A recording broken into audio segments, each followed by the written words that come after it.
Dende, trabajando por el desarrollo en democracia de nuestro país, contribuyendo a la formación de una ciudadanía comprometida y participativa, promoviendo políticas públicas que impulsen el desarrollo económico inclusivo y el fortalecimiento de nuestra democracia, abriendo espacios de análisis y debates de los grandes temas nacionales, creando puentes de cooperación entre el Estado, la sociedad civil y el sector privado. Desarrollo en democracia. Dende.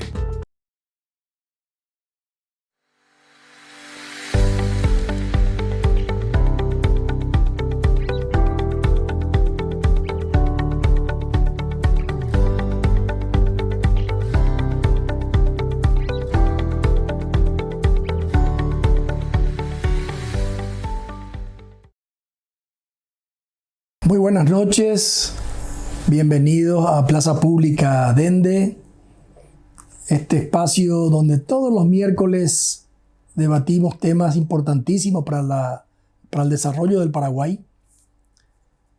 El tema que hoy traemos a la Plaza Pública es un tema fundamental.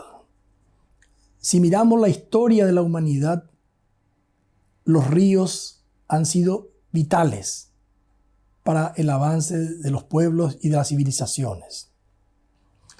Los ríos le proveen agua a la gente, agua a los animales, agua a la agricultura, agua a las ciudades, a los pueblos.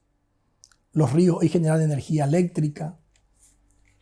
Los ríos son la vía más económica de navegación para transportar mercaderías. Los ríos han sido fundamentales. Si vemos la historia, el Nilo fue vital para el África.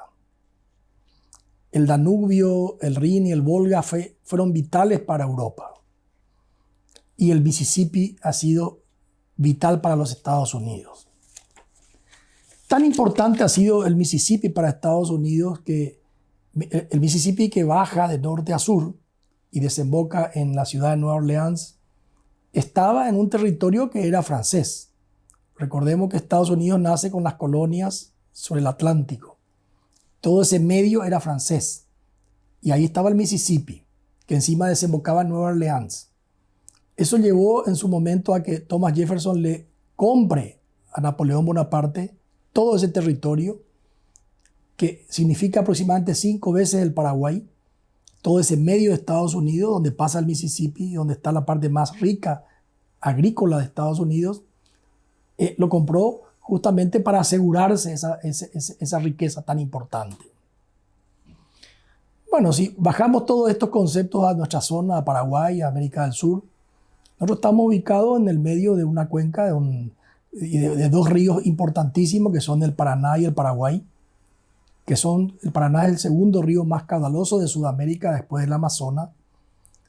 Y estos ríos nacen en Brasil. Este río nace en Brasil, básicamente pasa por Paraguay y llega a Argentina. Paraguay está en el medio, no tiene control del norte ni del sur. Pero este río se ha convertido en vitales para el desarrollo de Paraguay. Hoy en ese río, diríamos primero que estos ríos generan energía. Las 2 grandes usinas que tiene Paraguay, Itaipú y Yacyretá, están sobre el Paraná. Y sobre el Paraguay están gran parte de los puertos donde sale toda la producción agrícola, que en gran parte sale también por estos ríos y llega hasta ultramar. Estos ríos siempre tuvimos problemas para poder navegar libremente, porque no tenemos control ni del norte ni del sur, sobre todo del sur, que es la salida al mar. Ahí le tenemos a un país hermano, vecino, pero muy complicado como es Argentina, donde históricamente siempre tuvimos restricciones y problemas para poder navegar libremente. Hoy también tenemos problemas de tipo ambiental. La sequía hace que el caudal de agua vaya disminuyendo y evidentemente la posibilidad de navegar se va reduciendo. Esa es una amenaza también importante para el futuro de Paraguay. Y por último, estas vías son como carreteras que tienen que ser asfaltadas, pavimentadas, iluminada a la noche para que se pueda transitar. Paraguay hoy tiene graves deficiencias de dragado, de balizamiento sobre estos ríos, que no permiten que este río sea, diríamos, fluidamente navegable. Sobre estos problemas se suman los eternos problemas con Argentina, que hoy de vuelta parece que quieren cobrar un peaje por el paso de nuestros barcos hacia el mar. Bueno, para hablar de estos temas, y más aún teniendo en cuenta que tenemos hoy la tercera flota fluvial más grande del mundo, con más de 4.000 embarcaciones, tenemos cerca de 35 puertos en todo el río Paraná. Toda esa infraestructura depende mucho de esta facilidad de navegación.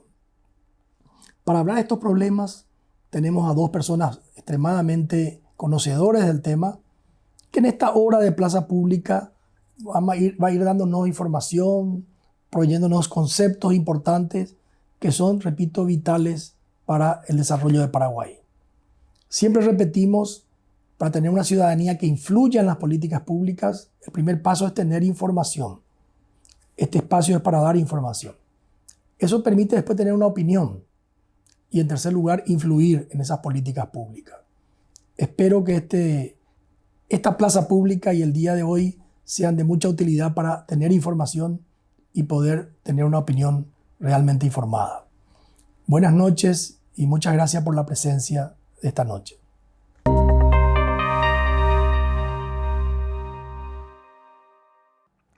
Muy buenas noches. Gracias, Alberto, por la introducción. Y efectivamente tenemos a dos invitados especialistas en todo este tema de transporte fluvial y logística. Juan Carlos Muñoz, director titular de CAFIN, que es el Centro de Armadores Fluviales y Marítimos del Paraguay. Gracias, Juan Carlos, por aceptar la invitación. Gracias a ustedes por la invitación. Buenas noches. Y César Jure, actual presidente de CAPECO, que es la Cámara Paraguaya de Comercializadores y Exportadores de Cereales y Oleaginosas del Paraguay. Dije bien, ¿verdad? Muy bien. Y también director titular de CATERPA, que es la Cámara de Armadores... de puertos, Cámara de Terminales y Puertos Privados del Paraguay. De Terminales y Puertos Privados, director titular de CATERPA. Gracias, César, por acompañarnos. Buenas noches, gracias, Jan. Buenas noches a la amable audiencia.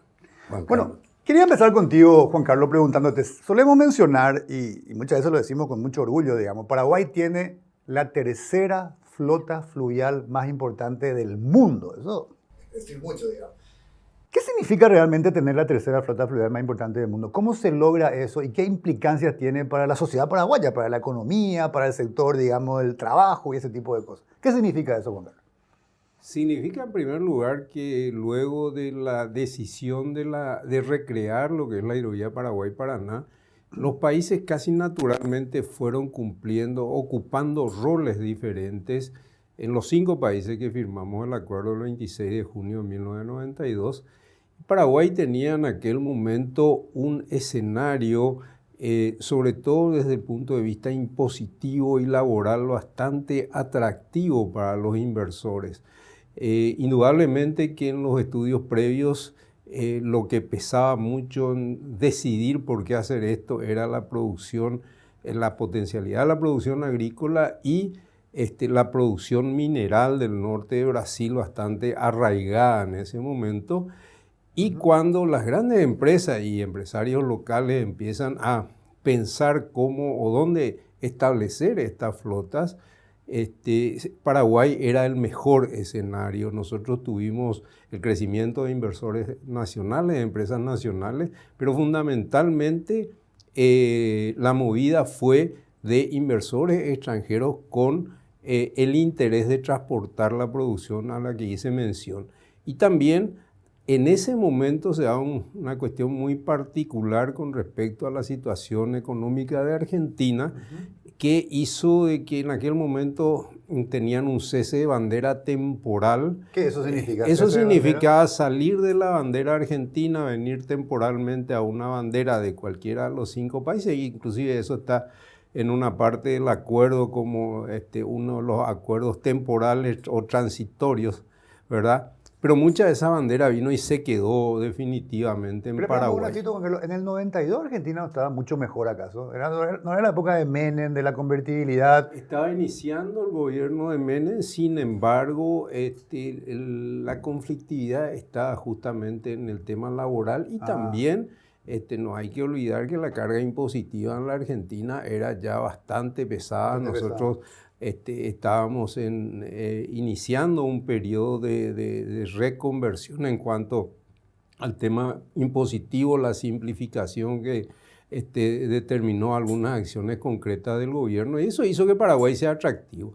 Así las cosas, en una primera etapa, algo que nos criticaron mucho, que se trajeron equipos second hand, especialmente de los Estados Unidos, las barcazas Mississippi, adoptamos ese sistema de transporte, pero eso fue evoluyendo, digamos, y hoy tenemos una flota de más de 3.000 embarcaciones, unos 3.000 embarcaciones. Sí, unos 400 remolcadores que sirven no solamente a Paraguay, sino que sirven a toda la región, empezando justamente de Corumbá, Brasil, desde los puertos del Canal Tamengo en Bolivia, hasta el Río de la Plata. Cuando vos dijiste son 5 países que en el 92 firmaron, ¿cuáles son esos 5 países? Argentina, Bolivia, Brasil, Paraguay y Uruguay son los que firman el acuerdo de hidrovía en junio del 92. Y ese acuerdo se firmó para poder facilitar el transporte de carga utilizando el río Paraguay y Paraná. Así mismo. No, el río Paraguay y Paraná desde confluencia para abajo, no el río Alto Paraná, que fue excluido del acuerdo por pedido expreso de la República Argentina. Y para entender un poco, cuando vos decís, ¿eso es el río Paraguay desde dónde más o menos? Desde Cáceres está aguas arriba de Corumbá y abarca 3.442 kilómetros desde Cáceres hasta el puerto. En realidad el cero de la hidrovía es la Dársena B del puerto de Buenos Aires. Entonces desde ahí hasta Buenos Aires 3.400 kilómetros la hidrovía. Así es. Y es ahí donde Paraguay tiene la mayor flota. 3.000 embarcaciones, me dijiste, y remolcadores. Y unos 400 remolcadores. Un remolcador puede llevar más de 2 o 3 o 4. Un remolcador puede llevar hasta 50 barcazas, como 50 barcazas. Se hizo hace poco, ¿verdad? Okay. Dependiendo de la zona de navegación. ¿Qué implica eso para Paraguay? En primer lugar, la generación de demanda de mano de obra, una mano de obra que si bien era empírica, también fue fundamental porque pudimos y nos ocupamos de eso, de formar a nuestros tripulantes. En las tripulaciones paraguayas hoy podemos decir con mucho orgullo que es una de las mejores dotadas en toda la región, y eso lo avala el índice de acaecimiento. La efectividad en el transporte fluvial se mide por los tiempos de tránsito. Lamentablemente estos últimos 3 años fueron bastante caóticos por el estiaje, pero evidentemente que la especialidad que tienen los paraguayos, yo quiero destacar esto porque nuestros tripulantes son de primera línea. Y tenemos una escuela de formación de alto nivel en el tema de tripulantes. ¿Y qué son? ¿Capitanes de barcos, de barcazas? Nosotros firmamos a principios del año 2000, ya tuvimos, cuando se empieza a consolidar la flota, teníamos gente que habíamos mandado a especializarse a Brasil y demás. Hicimos un acuerdo muy bien sucedido que persiste hasta ahora con la Armada Paraguaya y el Comando de Institutos Navales de Enseñanza. Me tocó en aquel momento liderar ese convenio. Ese convenio nos permite formar capitanes y oficiales fluviales dentro del marco de los acuerdos de hidrovía. En el 2011, dentro de los reglamentos que fuimos formando, en noviembre del 2011 se estableció la currícula de formación del personal embarcado para la hidrovía Paraguay-Paraná. Nosotros fuimos capaces que en febrero del 2012, la resolución 1/12 de la Prefectura General Naval, pudimos incorporar eso. Es decir, nos ocupamos y abordamos el tema de manera integral, tanto en flota cuanto en personal tripulante y obviamente también todo el personal Hoy, ¿cuánta gente está involucrada en este sector, digamos? Un poco más de 5.000 de manera directa y unos 25.000 de manera indirecta. Realmente un impacto bastante importante. César, obviamente de la perspectiva, digamos, de la CAPECO, de lo que significa la posibilidad de transportar nuestra producción, digamos. Esto fue fundamental. Esto ayudó en cierta manera a mejorar, te pregunto, los costos logísticos. ¿Cuál ha sido el impacto para el sector exportador? Bueno, hay un poco de historia, agregando un poco de historia, ¿verdad? Lo que decía Juan Carlos, las condiciones también fiscales, pero también vino acompañado de otro tipo de disposiciones de parte del gobierno, que es la ley de puertos privados, que permite en Paraguay que existan puertos privados lo cual, digamos, generó un programa de inversión privada que la transición entre la enorme flota que menciona Juan Carlos, Sí. la carga y el mercado, digamos, se realiza en puertos. Entonces, hoy también hay un desarrollo muy importante de la infraestructura portuaria. ¿Esa ley de cuánto es? ¿De cuándo es esa ley? De 94. Ahí cerquita de cuando se firmó esa hidrovía, ese acuerdo. Se vio y eso permitió, porque antes de eso, digamos, por una cuestión también de que había un monopolio portuario de la ANNP, esta ley liberó de ese monopolio público la posibilidad de que privados presten servicios portuarios, y también el Código Aduanero que después viene incorpora también la gestión, digamos, de terminales portuarias bajo régimen completo de aduana. ¿Y en la Argentina ya había puertos privados también? En Argentina no hay puertos privados, ya hay un régimen de concesión portuaria. Y en Paraguay fue la excepción con esta ley, que en vez de concesión, vos sos propietario y se te autoriza y habilita para que opere con un puerto, con todas las responsabilidades que eso implica, y que puedas usar un borde, una ribera para poner un muelle de transición y toda la infraestructura. ¿Y hoy cuántos puertos privados hay, César, después de esa ley? Hay como 34 puertos privados, muchos de ellos especializados en granos y otros para cargas generales de contenedores, cargas líquidas. Hoy tenemos, digamos, la oferta en todo el espectro, que es atendido por esta flota que está comentando Juan Carlos, para cargas secas, sólidas, contenerizadas, a granel, líquido, lo Entonces, que sea. Que haya muchos puertos privados hace que se especialicen en diferentes tipos de carga y faciliten todo. ¿Cuál es la ventaja o el impacto positivo de que haya muchos puertos privados? Hoy, si estaríamos concentrados en un punto con un puerto, tendría un problema de tráfico, de acceso y salida al puerto, todo lo que la ciudad implica, de la convivencia con los puertos. Y gracias a esto tenemos hoy un frente portuario de más de 60 kilómetros. Si miramos del norte de Asunción hasta el sur de Villeta y más abajo, tenemos toda la infraestructura portuaria que está haciendo la transición. Sí, ahí están concentrados estos 34, desde Asunción y el río Paraná, Alto Paraná, también. Pero eso es ya de qué país? Paraguay, el río Alto Paraná, Paraguay. Perdón, Alto Paraná, en la zona de Itapúa, Alto Paraná, allá arriba. Ahí están concentrados ahí están concentrados. Pero arriba de Asunción, no, hacia Concepción y eso. Ahí hasta Concepción tenemos en la Antequera, acá en San Pedro. Después en Concepción hay infraestructura portuaria, y creo que después ya en Brasil y Bolivia algunas facilidades. Ahora vamos a tener las dos inversiones importantes de Paracel y Secom, que van a ser dos puertos importantes, aparte del de sus propios puertos. Sí, sus propios puertos, que van a tener una incidencia en el empuje de la demanda de transporte ya para los próximos 2 años, muy importante. Después vamos a seguramente tocar volúmenes. ¿Y estos puertos, César, tienen tecnología de primera, tienen capacidad bien desarrollada, se incorporó? Bueno, toda la parte de lo que es la infraestructura de muelle de transición, con las grúas, con los sistemas de carga para el caso de grano, cintas transportadoras con ritmo de cargas que permiten, digamos, no demorar tanto la transposición de carga a las barcazas o a los buques, y hace que todo el proceso sea competitivo. Paraguay es competitivo gracias a estas cuestiones. Ahora te pregunto, estos puertos sirven básicamente a las exportaciones paraguayas, ¿verdad? Y a las importaciones. Y a las importaciones que entran a Paraguay. Pero también nosotros transportamos carga por esta hidrovía con barcazas paraguayas de otros países, ¿verdad? Sí, en realidad la flota paraguaya maneja prácticamente el 94% de todo el comercio fluvial desde Corumbá hasta el Río de la Plata. 94%. Sí, lo poco que resta es cabotaje argentino en la parte de combustible, algunas barcazas de bandera. En realidad las barcazas no tienen bandera, sino tienen registro, con registro uruguayo. De ahí la importancia que tiene Paraguay hoy,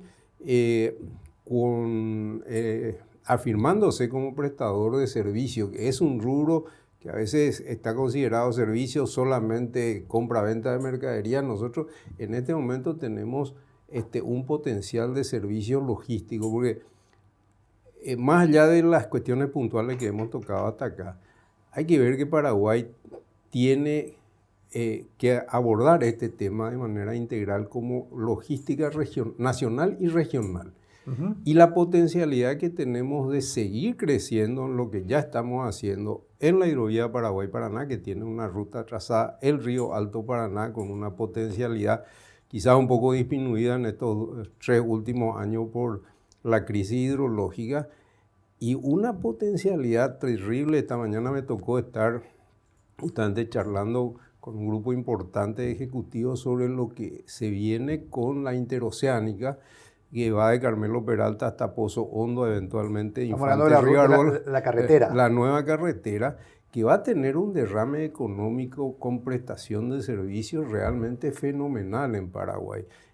Incluso revistas especializadas han empezado a comparar esa ruta con el Canal de Panamá. Y estoy refiriéndome a The Economist, por ejemplo, que menciona la ruta interoceánica por Paraguay, algo como el Canal de Panamá. Son 3.984 kilómetros desde Santos a Antofagasta, con casi 600 kilómetros en Paraguay. Estamos hablando desde Brasil hasta Chile. Paraguay está en el medio y hay que cruzar Paraguay. Hay que cruzar Paraguay, son 600 kilómetros en Paraguay, una potencialidad inicial de prácticamente 2.000 camiones día, con un derrame estimado de $200 por camión por día.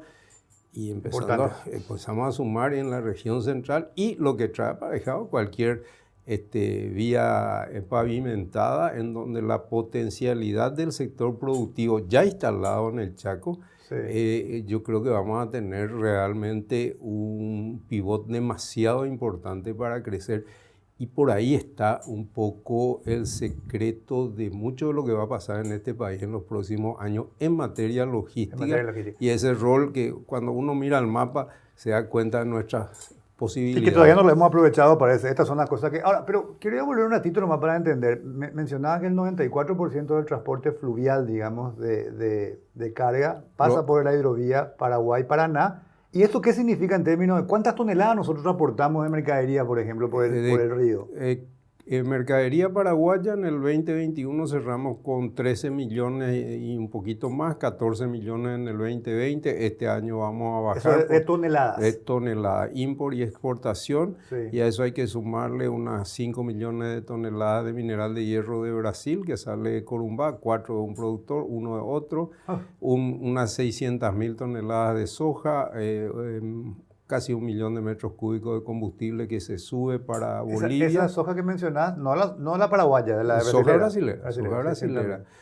Porque ahí hay otra potencialidad importante también a nivel de los 3 estados del norte de la hidrovía, que son Mato Grosso Sur y Goiás, que no está demasiado lejos. Esos 3 estados producen en conjunto el 52% de la soja que tiene Brasil. Entonces, la esclusa de navegación de Yacyretá sí funciona, está generando un importante transporte de carga. Se suele también hablar, te pregunto, estratégicamente, ¿tendría sentido y le convendría a Paraguay tener también esa posibilidad de transposición en Itaipú? Ya escuché varios comentarios, uno dice que sí, otros dicen que no, porque tiene un costo muy alto, digamos. Hoy en día eso ya no es algo estratégico para Paraguay. Yo creo que toda infraestructura de comunicación que facilite la logística y la integración de las cadenas productivas al interior del continente es importante.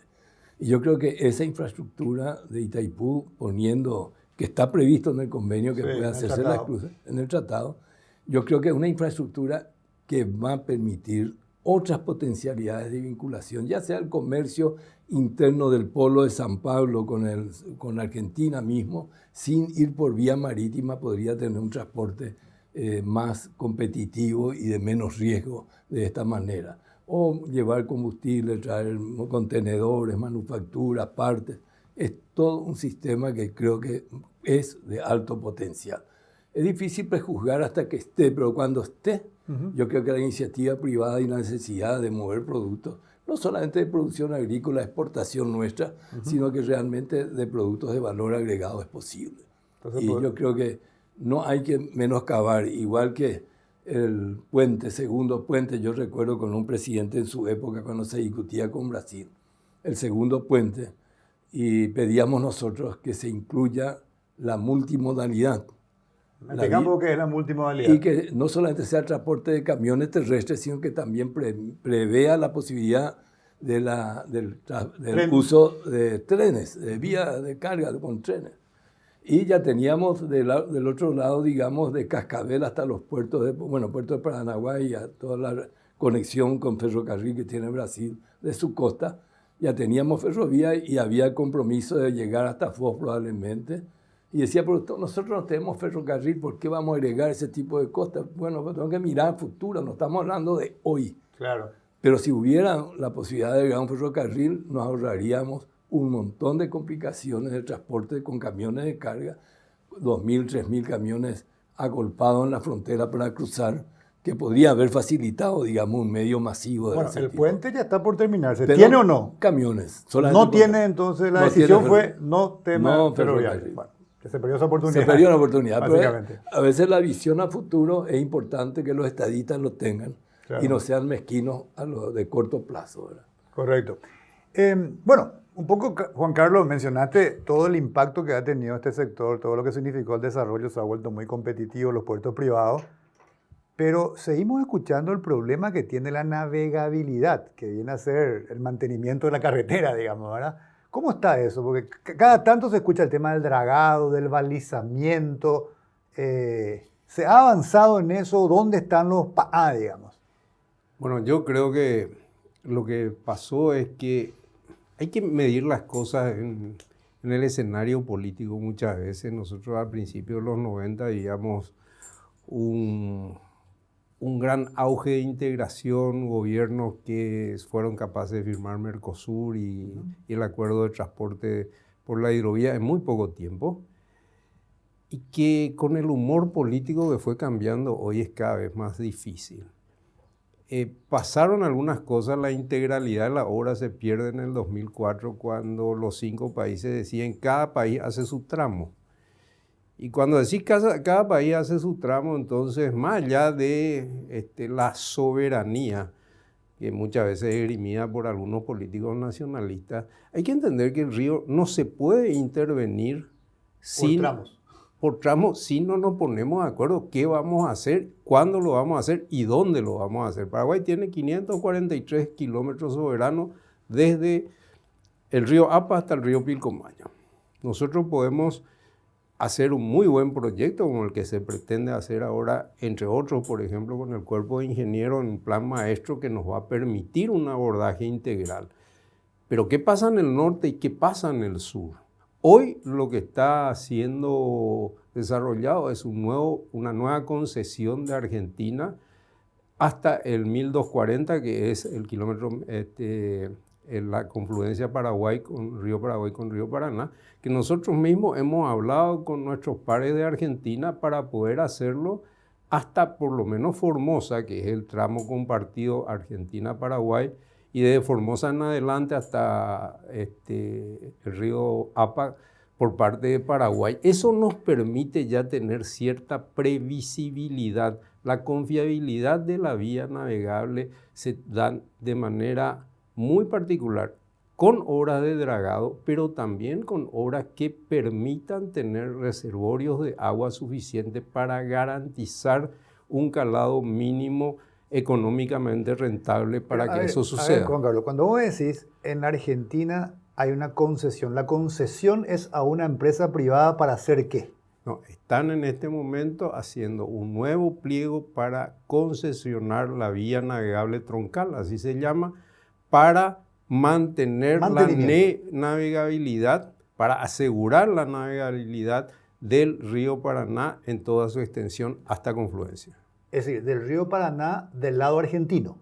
En territorio argentino. En territorio argentino. Territorio soberano argentino. Y cuando decís mantenimiento, ¿qué es lo que hace básicamente la empresa que tiene concesión?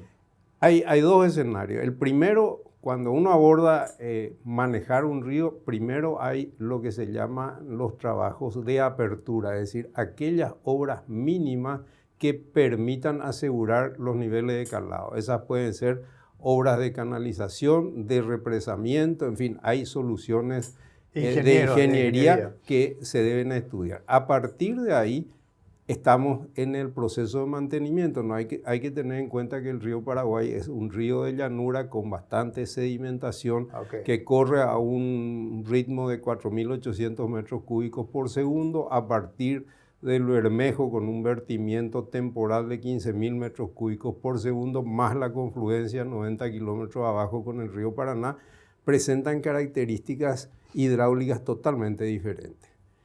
Entonces, de ahí la complejidad de cómo abordar aquello, ¿no es cierto? Entonces, tenemos que ponernos de acuerdo definitivamente de obras que abarquen todo el espectro de la hidrovía, por lo menos desde los dos puntos económicamente activos que son Corumbá, Río de la Plata.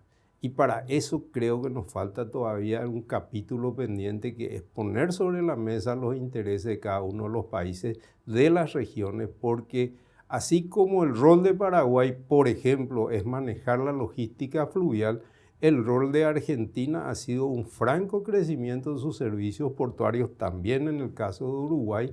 Y para los estados interiores de Brasil, que antes mencioné, que son tan mediterráneos como el Paraguay, significa una oportunidad de manejar una ecuación logística totalmente diferente a la que hoy están pagando, porque no hay que olvidar, por ejemplo, en el combustible, cuando uno hace rápidamente un análisis, la provisión de combustible a Mato Grosso Sur, que consume el doble del combustible de Paraguay, solamente ese estado, venir por el río es mucho más económico. César, otro de los problemas que solemos escuchar periódicamente es, obviamente, cuando vos estás transitando, digamos, por este tramo fluvial, vos pasás diferentes países. En este momento saltó de vuelta a luz esta intención de cobrar un peaje, explicarnos enseguida en el lado argentino. Bueno, uno supone que un peaje se cobra por algún servicio que se presta, un servicio de valor agregado que realmente sea útil. Si así fuese, ¿por qué entonces el problema, digamos? ¿O no hay tal servicio? ¿Qué es lo que quieren cobrar? ¿Puede explicarnos un poco cómo entender eso? Mirando con el pasado a hoy, digamos, de todos modos en Argentina hay un tramo troncal inferior que se concesionó un servicio de dragado que permitió que puertos como Rosario, Santa Fe, sean puertos marítimos a 500 kilómetros de mar abierto, ¿verdad? Y cambió toda la logística. Nosotros, antes de que ocurra ese dragado, exportar soja con los primeros medios fluviales que habían y transbordar en Rosario, los buques cargaban a media carga, porque no podían salir completos los buques marítimos que iban al Asia o a Europa, y se trasladaban a otros puertos como Bahía Blanca en Argentina o Río Grande o Paranaguá, Brasil, para hacer el top-off o completar sus cargas. Para tratar nomás de entender y que la gente entienda. Cuando llegabas entonces a Rosario, vos tenías dificultades porque no estaba desarrollado. Porque no estaba desarrollado un canal que permitía que los buques marítimos llegasen hasta ahí. Que carguen completo.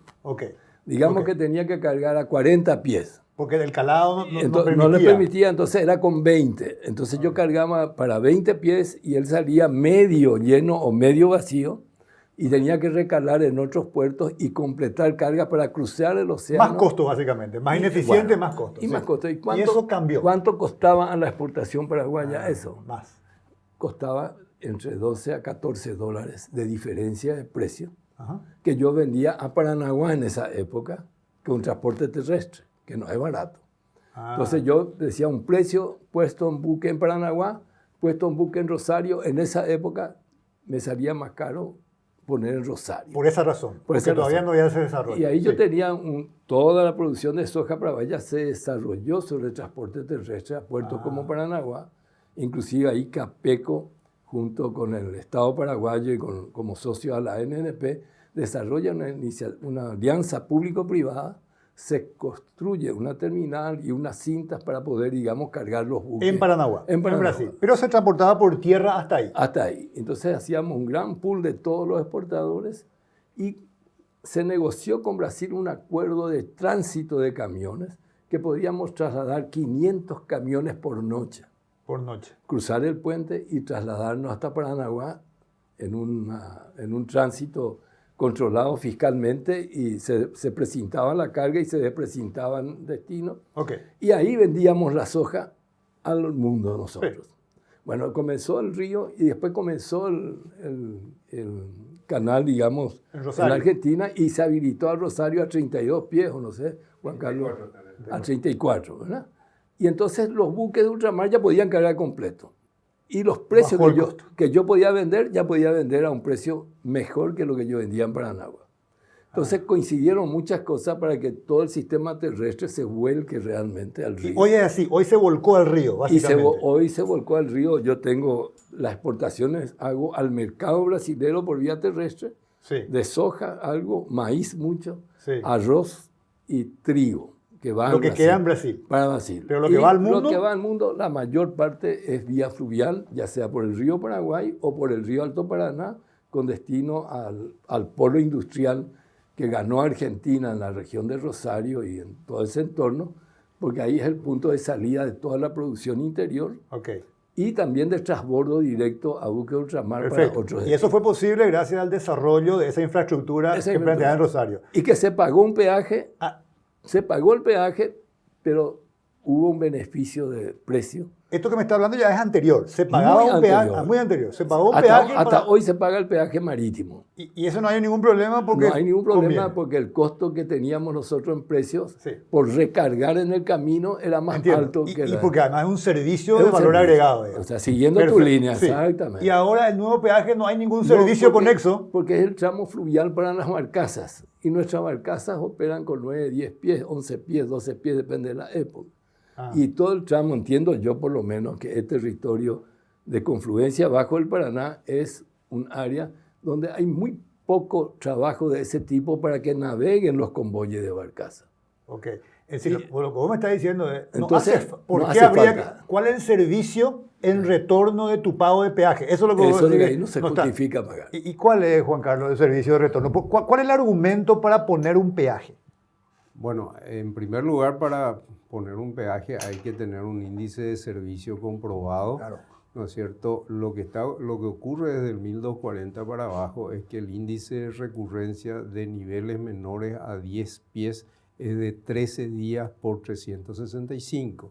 Es decir, que el índice de recurrencia no justifica desde el punto de vista práctico obras de dragado. ¿Qué es un índice de recurrencia? ¿Cuántos días del año vos tenés menos de 10 pies de calado? Con lo cual no podés navegar. Exacto. Hay muy pocos días en el año que no puedes navegar. Hay muy pocos días en el año, son coyunturales y en realidad cuando aquello ocurriese se carga un poco menos la barcaza y podemos salvar digamos, la dificultad. Lo que sí es necesario, no podemos negarlo, trabajo de limpieza, de mantenimiento. Hay algunos puntos críticos abajo de corrientes, en la zona de esquina y demás, donde sí se deben hacer trabajos de repulado de sedimentos. E indudablemente que en los últimos 3 años hubieron más trabajo de dragado porque es un escenario que no se daba hace 104 años, donde no se transportaba ni una décima de lo que transportamos ahora. Entonces, un poco esa pretensión que ya fue planteada en el 2017 y nosotros firmemente rechazamos la posibilidad. El esquema tarifario era bastante similar al pretendido actualmente. ¿Qué es lo que se rechazó, Juan Carlos? Que se pueda cobrar peaje. Claro, Argentina en junio de 2017 hace una audiencia pública en donde se trata exactamente de este mismo tema. Nosotros como gremio fuimos invitados, el Centro de Armadores estuvo en esa audiencia pública, la primera informativa y la segunda para... ¿En la Argentina? En la Argentina, invitados por la Subsecretaría de Puertos y Vías Navegables. El Centro de Armadores concurrió. Nosotros en la primera cita fuimos informados de los trabajos realizados y de la pretensión del cobro del peaje. Nosotros hicimos una argumentación que obviamente la transmitimos vía Cancillería en ese momento y fuimos a la reunión. Perdón, Juan Carlos, ¿cuál es la argumentación? Porque ellos dicen, yo estoy invirtiendo para mantener, para un montón de cosas y quiero recuperar, ¿verdad? Eso es lo que dicen. ¿Y cuál es la argumentación de nuestro lado? La argumentación de nuestro lado fundamentalmente es el índice de recurrencia y la falta de garantías precisas sobre qué servicio me vas a dar para cobrar esto. La posición paraguaya fue avalada por los 21 gremios argentinos que estaban presentes y el gobierno argentino decidió en aquel momento no cobrar ningún peaje. ¿Y quién asumía el costo ese? Directamente el gobierno.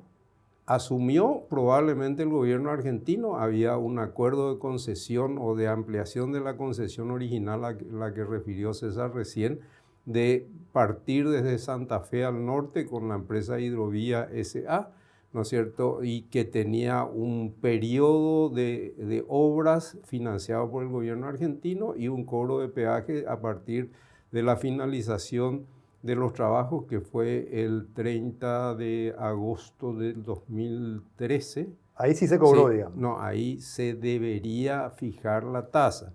La fijación de la tasa fue dilatada hasta el 2017 por cuestiones internas de Argentina. No quiero entrar a historiar porque vamos a estar toda la noche acá con Pero eso. No se aplicó hasta el 2017 que se intentó aplicar. En 2000, nunca pagamos peaje en ese tramo. Lo que pagamos del 451 de Rosario para abajo son tasas de señalización, porque también en el 92, en el 93, cuando se lanza la licitación de concesión de Rosario al mar, nosotros como gremio fuimos a la Argentina, al Ministerio de Economía, y planteamos que la canalización y aumento de calado en ese tramo no era necesaria para las barcazas. Y eso hizo que podamos cambiar el pliego. Gobierno Menem, se cambió el pliego y se fijó que la tasa de señalización era lo que pagarían las embarcaciones de menos de 19 pies de calado. Perfecto. Y bueno, y ahora, ¿por qué aparece de vuelta el tema y se volvió la argumentación paraguaya? ¿Cómo está eso? No, lo que pasó fue que luego de una reunión de gabinete, a finales del mes de septiembre, Argentina anuncia la pretensión de cobrar un peaje. 2 días después sale la resolución 265 del Ministerio de Transporte fijando una tasa de peaje, indicando algunos trabajos a futuro, una audiencia pública. Es decir, hay una cantidad de situaciones que no están muy claras en la propia resolución. Nosotros inmediatamente recurrimos a Cancillería. Se hizo una reunión en Cancillería con todo el sector involucrado, productivo, portuario, transportistas. Inmediatamente se hicieron 2 acciones, una que tiene que ver con la multilateralidad que permite el Acuerdo de Transporte de la Hidrovía, planteando una reunión de la Comisión del Acuerdo que se hizo el jueves pasado, y una bilateral con Argentina que se va a hacer probablemente la primera Por eso, semana ¿todavía no se aplica esta tasa? No se aplica todavía. Está todavía negociándose y esto puede variar, es decir, puede cambiar, digamos. Se espera que cambie a partir de negociaciones y a partir de todo lo que están mencionando. Esperamos realmente de poder establecer una mesa de diálogo un poco más realista por el impacto que tiene eso. Y acá quiero hacer un poquito más de reflexión. Nosotros todavía no salimos de los 3 años y medio de sequía, problemas hidrológicos. Nosotros en promedio transportamos toda la carga, pero al 60% del nivel productivo de nuestras barcazas, lo cual implica mayores tiempos de viaje y mayores costos, obviamente.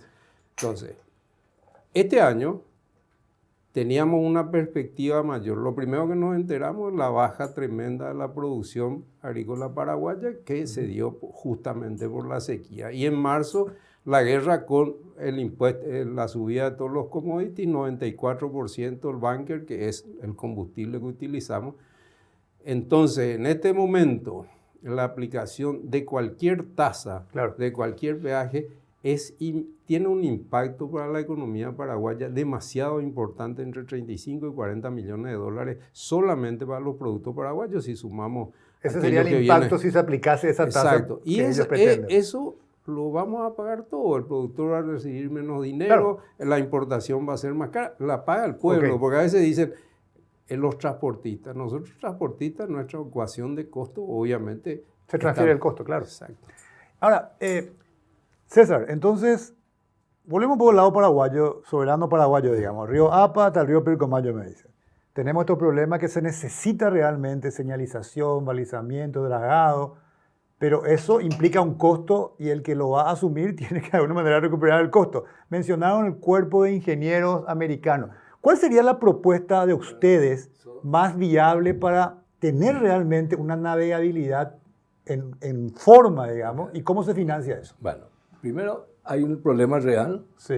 que este tramo sí requiere. ¿Cuál tramo? Este tramo soberano, inclusive, APA Pilcomayo. inclusive el compartido con Argentina del río Paraguay y la parte compartida con Brasil al norte, requiere de intervenciones. Okay. Entonces, ¿qué intervenciones? Exacto. ¿Vamos a ir a hacer canales nada más y sacar y abrir un canal para que naveguen los barcos? ¿Qué efecto eso va a tener en el comportamiento del río? Lo que él comentaba sobre un río joven que se mueve en condiciones diferentes. Entonces, hay un aspecto que es qué hacer, cómo hacer, y ese aspecto es lo que se está buscando con este asesoramiento técnico a gente que manejaron ríos similares por más de 100 años allá en el Mississippi en Estados Unidos. Y el otro río también, en Tennessee, ¿verdad? Este cuerpo de ingenieros te refieres. Este mismo. Ellos tienen una tradición histórica de que fueron encomendados de controlar para la navegación y controlar las inundaciones regulares que venían a veces cuando venían estos tornados, lluvias. Pero el cuerpo de ingenieros es una entidad pública, es una entidad privada. Del ejército, es del ejército una americano. Unidad civil de servicio técnico civil que interviene en el diseño y hasta inclusive contratación y ejecución de obras en el río, ¿verdad? Ok, y tienen mucha experiencia y ellos ofertan asistencia técnica para definir primero un modelo de comportamiento de esta cuenca con todos los parámetros para poder tener un modelo matemático y yo pueda simular con tal nivel de lluvia o tal ocurrencia, con todo el sistema de pronóstico meteorológico, cuánta agua voy a disponer y cuál sería la conducta, digamos, del río sin ninguna obra como hoy está. Okay. Y va a decir probablemente, digo yo, como lo que uno ve que ellos hicieron allá, que no solamente a veces hacen canales, sino que a veces hacen estrechamiento de cauces para provocar pequeños embalses o acelerar el curso de agua. Hay soluciones de ingeniería para los diferentes escenarios. Protección de costas que hoy día a día se ve erosionándose. Okay. Y hay poblaciones ribereñas que hay que proteger y evitar que se vaya derrumbando todo el río. Entonces, todo ese perfil de acciones es lo que ellos diseñarían, recomendarían en un plan maestro después de estudiar todo el comportamiento. La ejecución de esa obra ya sería otro tema. Entonces ahí hay que definir quién se va a hacer, cómo se va a hacer, son obras necesarias y va a tener un calendario en el tiempo en que de acuerdo a la disponibilidad económica se irá haciendo. ¿Cuál sería la mejor manera de hacer eso a criterio tuyo? Hay dos formas. Una que alguien hizo una iniciativa público-privada de concesión para hacer canales, ¿verdad? La que está en juego ahora en el Ministerio de Obras Públicas. Hoy se está licitando. Y que era... No, presentó... una idea. Está por definirse la validez del estudio. La propuesta ejecutiva es una propuesta de una empresa privada presentada en diciembre del 2019 y que hoy está, digamos, en el último tramo, que es dentro del marco de la Ley de Alianza Público-Privada, su tratamiento. ¿Para qué es exactamente? Es para el mejoramiento de la navegabilidad entre el APA y Pilcomayo. Perfecto. Bueno, pero está enfocado a hacer canales. Ok. ¿Verdad? Y con el pago de peaje como compensación. Ahí y el pago de entonces peaje. ahí interviene justamente los exportadores. Hemos expresado nuestra preocupación por esa iniciativa. Si bien es necesario hacer algo, pero de esa manera, haciendo y cobrando peaje, ya no tengo yo argumentos para discutir con Argentina, porque él está haciendo cosas y me cobra también. Daría pie a que todos los países por el río cobren peaje para compensar obras o servicios que realicen. ¿Y entonces? Bueno, y entonces no estamos de acuerdo con ese tipo. Y la otra propuesta es seguir haciendo con recursos del Estado, con el presupuesto como está, intervenciones puntuales como hasta hoy se va haciendo donde hay alguna dificultad, hasta que tengamos algún plan maestro de cómo manejar. Y también pedimos, porque hemos pedido nosotros como CAPECO, principalmente al canciller, que se discuta a nivel del Comité de la Hidrovía las intervenciones que se van a hacer y cómo serán compensados o remunerados las partes que hagan las intervenciones. Porque haya una regla, no que yo imponga un criterio por mi lado unilateralmente. Entonces, a lo mejor en ese contexto de negociaciones cabe la discusión con Argentina, decir, bueno, yo quiero hacer todo esto, ¿vale la pena o no vale? No, yo quiero que llegue un buque con 30 pies hasta Formosa, a la pucha. Bueno, ¿para qué a lo mejor es interesante convertir Formosa en un puerto marítimo, para exagerar, pero ¿por qué yo tendría que estar pagando todo ese esfuerzo si no justifica a lo mejor económicamente? Bueno, y entonces ahí vienen esas posibilidades. Y otro es, a lo mejor, a un tipo como hoy se está haciendo en el río Alto Paraná. Hay una alianza. El Alto Paraná es un río compartido con Argentina y Paraguay. Y ahí hay una entidad, COMIP, se llama Comisión Mixta del río Paraná, en que están mitad y mitad, Argentina y Paraguay, y que representa a los dos gobiernos, a los dos países, a los dos estados, en el manejo de todo lo que ocurra en ese tramo. Como, por ejemplo, el proyecto Yacinetá es uno de ellos, el proyecto de Corpus mañana, o cualquier otro aprovechamiento de ese río, incluyendo la navegabilidad. Y hoy los puertos que están en el sur, después de este estiaje tremendo de estos 2 o 3 últimos años, que no se pudo operar por esa región, tomaron iniciativas de asumir y realizar tareas de mejoramiento en algunos pasos los propios puertos privados. Okay. Por su cuenta, en acuerdo y autorización de la COMIP, enfrentaron algunos trabajos muy interesantes que se están remunerando internamente los puertos por el servicio que prestan, van pagando, entonces financia con el propio servicio del puerto, digamos. Y están remunerando costos. Una cosa es cuando yo pongo peaje, va insumido también una remuneración al que hace el trabajo como beneficio. Sí, acá es solamente recuperación de costos. Y a lo mejor cuando yo estoy haciendo mantenimiento, vengo un año de muy buenas aguas, 2 años de buenas aguas y no tengo que hacer nada, y la concesión por peaje implica seguir pagando igual. Sí, entiendo. Y el concepto que acá tenemos es de remuneración de los costos solamente. Claro, recuperación de costos por las intervenciones. Entonces, Juan Carlos, pareciera ser que la solución, y creo que lo dijiste, toda esta historia empieza obviamente a principios de los 90, cuando decía vos, había como una suerte de animus integracionista, digamos, societati. La solución final de cuál va a ser el modelo, pareciera ser que el peaje genera una serie de distorsiones. ¿Cuál sería entonces? Negociar con los países una sola regla. Se dice fácil, pero... Yo estoy absolutamente seguro de que el camino está por el concepto de integralidad de la obra, la que sea. Y por la metodología que mejor finalmente se logre. Porque, vuelvo a repetir, las intervenciones de ingeniería son posibles, están desarrolladas, hay escenarios en Europa, hay escenarios en los Estados Unidos, hay escenarios en China inclusive, en Vietnam también, de manera que obras de ingeniería se pueden hacer. Sí. Lo que no se puede hacer es a cada uno de los tramos soberanos aplicarle alguna solución sin consensuar. Dicho esto, pasamos al tema de remuneración de aquellos costos, y las metodologías pueden ser tan variadas como las que expresó César recién, pero sin duda nosotros tenemos que aterrizar en que necesitamos la confiabilidad de la vía navegable, porque hoy tenemos una potencialidad, más o menos se transportan 22 millones de toneladas por la vía. Sí. Muy bien. De acá al 2030 hablamos porque estamos trabajando con ANTAC de Brasil, la Facultad de Ingeniería del Estado de Paraná, que esto se puede llegar a duplicar, unas 50 millones de toneladas. Entonces, ¿cómo vamos a manejar esa demanda de transporte? ¿Qué va a pasar con esa potencialidad y con la competitividad de nuestros productos? Sí. Tenemos otros escenarios logísticos que se están desarrollando, como la interoceánica, por ejemplo, que va a derramar también demanda de transporte. Entonces, es el momento en que nosotros empecemos a tener otro estilo de gestión en nuestras relaciones internacionales respecto de la logística. Sí. Y la logística, señores, hoy forma parte importante de la ecuación de costo y de la competitividad de la producción paraguaya, que todavía, si bien hemos avanzado en la industrialización, todavía estamos hablando de commodities con poco valor agregado. Entonces, si no estamos dispuestos a encarar, a recrear esos acuerdos de los años 90, muy probablemente vamos a tener escenarios muy complicados para nuestra competitividad. Perfecto. Y esa logística, obviamente, el tema que estamos hablando hoy, transporte fluvial, forma parte central de eso. Bueno, nos estamos quedando sin tiempo. Muchas gracias, Juan Carlos y César, haciendo un poco recogiendo lo que ustedes plantearon.